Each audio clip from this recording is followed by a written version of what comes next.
നമസ്കാരം. പതിരും കതിരും.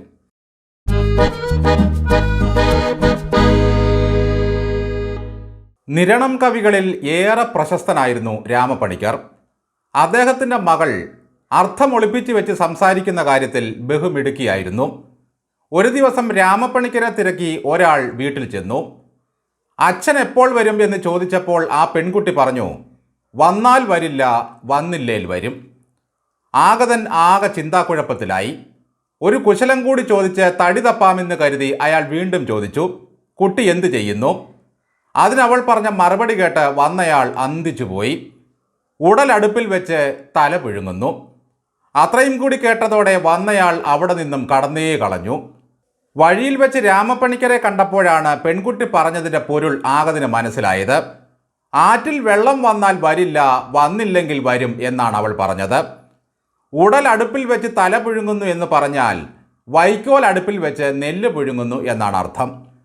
കണ്ണശ കവിയെയും മകളെയും ഇപ്പോൾ ഓർക്കാൻ കാരണം നമ്മുടെ ഗോവിന്ദൻ മാഷ് കണ്ണശൻ്റെ മകളെപ്പോലെ ആർക്കും പിടികിട്ടാത്ത തരത്തിൽ സംസാരിക്കുന്നത് കേട്ടപ്പോഴാണ്. കേരളിൻ്റെ കാര്യത്തിൽ വന്നാൽ വരില്ല, വന്നില്ലേ വരും എന്ന നിലപാടായിരുന്നു ഗോവിന്ദന്. ഇപ്പോൾ എയുടെ കാര്യം വന്നപ്പോൾ ഉടൽ അടുപ്പിൽ വെച്ച് തല പുഴുങ്ങുന്ന അവസ്ഥയായിപ്പോയി. അല്ലേലും ഗോവിന്ദൻ മാഷ് പറയുന്നതൊന്നും ഉച്ചിയിൽ ഉപ്പോളം ബുദ്ധിയുള്ള ഒരു മനുഷ്യനും മനസ്സിലാകുന്നതല്ല. വിപ്ലവത്തിൻ്റെ ഉടൽ അടുപ്പിൽ വെച്ച് സിദ്ധാന്തം എന്ന തല പുഴുങ്ങുകയാണ് ഗോവിന്ദൻ ചെയ്യുന്നത്. ഏത് വിവാദമായാലും അതിൽ മലക്കം മറിയുന്ന കാര്യത്തിൽ ഗോവിന്ദനെ സമ്മതിച്ചു കൊടുക്കണം.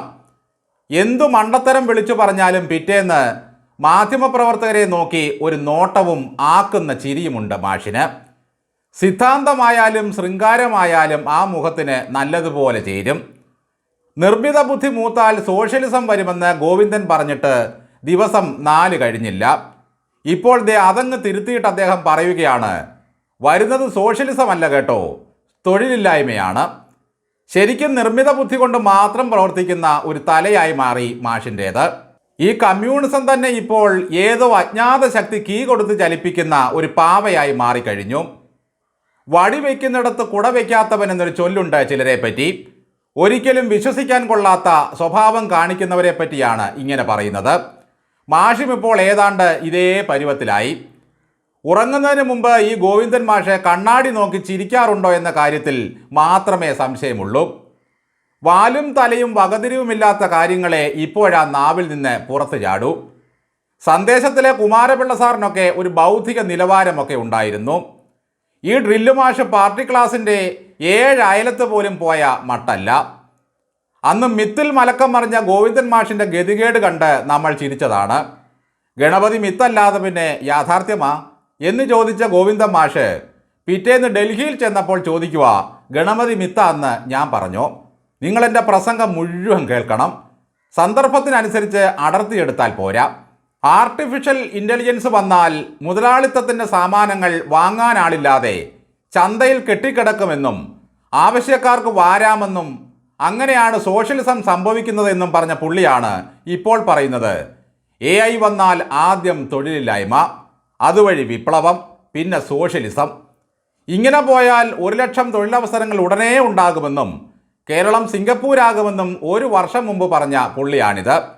ഇപ്പോഴും വിപ്ലവം സ്വപ്നം കണ്ട് കഴിയുന്ന ഈ മനുഷ്യനെ ഇങ്ങനെയൊക്കെ അങ്ങ് കഴിഞ്ഞുകൂടാൻ വിടുക എന്നതിനപ്പുറം നമുക്കൊന്നും ചെയ്യാൻ കഴിയില്ല. പാവപ്പെട്ട മനുഷ്യൻ്റെ കൗബീനം വരെ പിഴിഞ്ഞിട്ടും കിഫ്ബി ട്രോളിനിറങ്ങിയ സർക്കാരിനെ നയിക്കുന്ന പാർട്ടിയിലിരുന്നു കൊണ്ടാണ് ഈ ഗോവിന്ദൻ സമ്പദ് വ്യവസ്ഥയെയും വർഗസമരത്തെയും പറ്റി സംസാരിക്കുന്നത്. ഉറങ്ങാൻ വേണ്ടി മാത്രം ഉണരുന്ന ഒരു പാവം മനുഷ്യൻ.